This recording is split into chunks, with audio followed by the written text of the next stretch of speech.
बच्चों तुम्हारे सामने ये जो रिंग रखे हुए हैं उसे कहते हैं सॉर्टिंग रिंग। क्या कहते हैं? Sorting ring. और ये जो रखे हुए हैं यहाँ पर कौड़ियाँ, इसको कौड़ियाँ कहते हैं या शेल कहते हैं।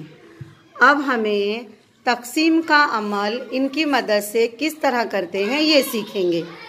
ये सॉर्टिंग रिंग और कौड़ियों की मदद से हम तकसीम का अमल किस तरह किया जाता है वो सीखेंगे। अब यहाँ पर एक मिसाल है, 20 चॉकलेट 5 तुलबा में बराबर बराबर तकसीम करना है। कितने चॉकलेट हैं? 20। इसे हम चॉकलेट समझेंगे और 20 चॉकलेट को, और ये जो सॉर्टिंग रिंग लगा के रखी हुए है ये 5 बच्चे हैं। ये 1 2 बताओ 5 बच्चे, 1 2 3 4 5। अब 20 चॉकलेट को 5 बच्चों में बराबर बराबर हमें तकसीम करना है। तकसीम करना यानी बांटना। नफीसा तुम करो।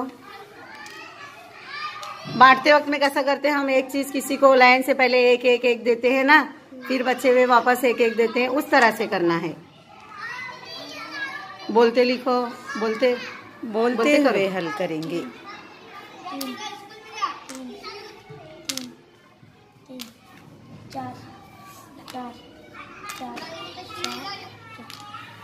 चार।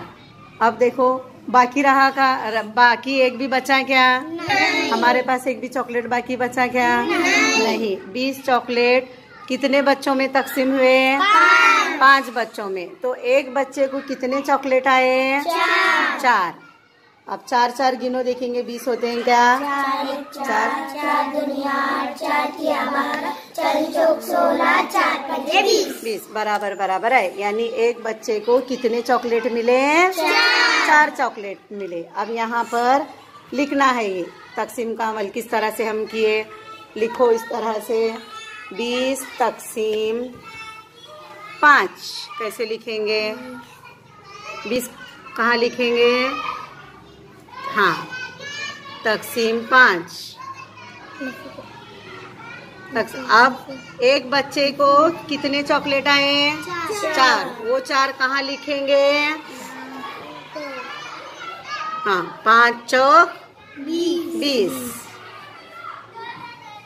फिर नफी का अमल करना है। 20 में से 20 गए, कितने रहे?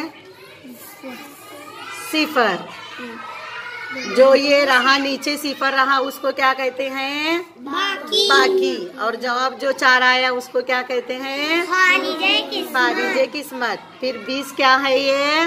मकसूम। 5 क्या है ये? मकसूम है। समझ में आया? सॉर्टिंग रिंग का इस्तेमाल किस लिए किया जाता है? तकसीम का अमल करने के लिए।